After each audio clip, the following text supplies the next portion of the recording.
सूर्यास्त हो चुका है। सूर्यास्त क्या है? एक निराशा का अस्त। और सूर्योदय एक आशा का उदय। इंसान की जिंदगी एक दिन सूर्यास्त के साथ समाप्त हो जाती है और सूर्योदय के साथ इंसान की जिंदगी का नया दिन शुरू होता है। एक बीता हुआ कल है तो दूसरा आने वाला कल। इंसान के लिए दोनों महत्वपूर्ण हैं।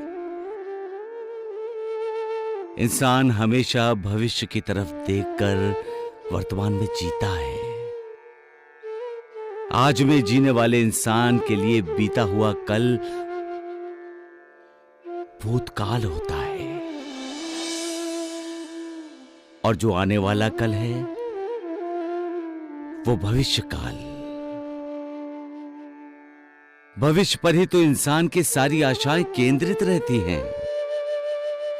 यह भविष्य है जो इंसान को जीने के हालात से लड़ने की प्रेरणा देता है। इसलिए इंसान को सूर्यास्त को देखकर निराश नहीं होना चाहिए और उसी तरह सूर्योदय को देख ना अति उत्साहित, क्योंकि उदय होने वाले सूर्य का भी अस्त निश्चित है। सबका मालिक एक। रोज हम जो करते हैं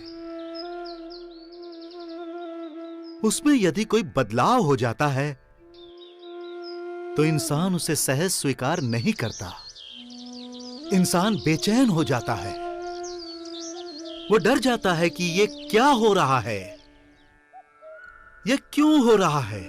लेकिन इंसान भूल जाता है कि ये जो कुछ भी हो रहा है वो उसके अच्छे के लिए हो रहा है और करने वाला कोई और नहीं, वो है मालिक।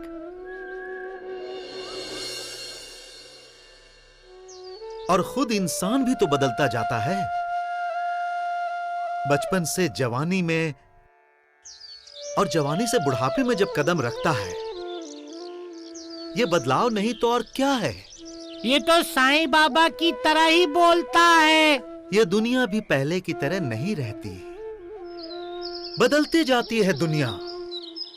दुनिया रोज बनती है, रोज बिगड़ती है दुनिया। हर रोज नया सूरज उदय होता है, हर रोज सूर्यास्त भी नया होता है। हर दिन कहीं किसी और नए जीवन की शुरुआत होती है और हर दिन कहीं किसी जीवन का अस्त होता है। बदलाव तो होता ही रहता है। उस बदलाव का हमें स्वागत करना चाहिए। इसे स्वीकार कर आपको अपने अंदर को भी बदल लेना चाहिए, क्योंकि संसार की कोई भी दशा हमेशा एक नहीं रहती और इस बदलाव से हम अपने आप को अलग नहीं कर सकते, अलग नहीं हो सकते। यह अलगाव आपकी उन्नति, आपकी प्रगति के रास्ते में बाधा बन सकता है। मालिक सबका कल्याण करे। भगवान कौन है? जो दूसरों का उद्धार करता है वो भगवान है। दूसरों की हालत देखकर, उनके हालात देखकर जिसके मन में करुणा जागती है और जो उन पीड़ितों की हालत में, उनके हालात में सुधार लाता है, वो भगवान है। जो दुखियारों और घायलों के दुखों पर, उनके घावों पर कृपा की मरहम पट्टी करके उन्हें राहत दिलाता है, वो भगवान है।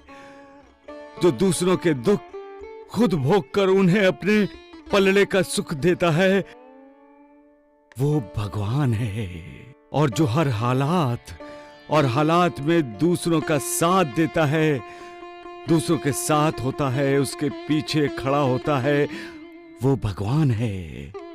गलत रास्तों पर चलने वालों को क्षमा करके उन्हें योग्य मार्ग पर लाने वाला भगवान ही तो होता है। हमारे जो आदरणीय हैं उनमें हम भगवान को देखते हैं। हमारे माता पिता हमारे लिए भगवान ही तो हैं। निष्पाप बच्चों की निष्पाप हंसी में हम भगवान के बाल रूप के दर्शन करते हैं। हम पर आए हुए संकट को सहज दूर करने वाले संकट मोचन को हम भगवान का ही रूप मानते हैं। मालिक, ईश्वर सर्वोच्च है और उनकी शक्ति इंसान में बिखरी हुई है।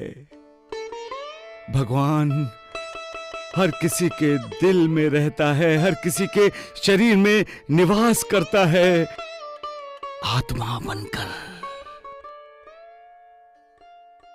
सबका मालिक एक। चिंता करने से चिंता मिटती नहीं है द्वारिकानाथ। हर कोई मेरा गुरु है। हर किसी को अपना गुरु मानना चाहिए, क्योंकि हर इंसान की अपनी एक विशेषता होती है, एक गुण होता है। उस विशेषता की, उस गुण की जब इज्जत करते हैं तो उस इंसान का गुरु पद मान लेना होता है। जैसे आप मेरे गुरु हैं, वैसे वैद्य जी भी मेरे गुरु हैं। ढोंडिया भी मेरा गुरु है।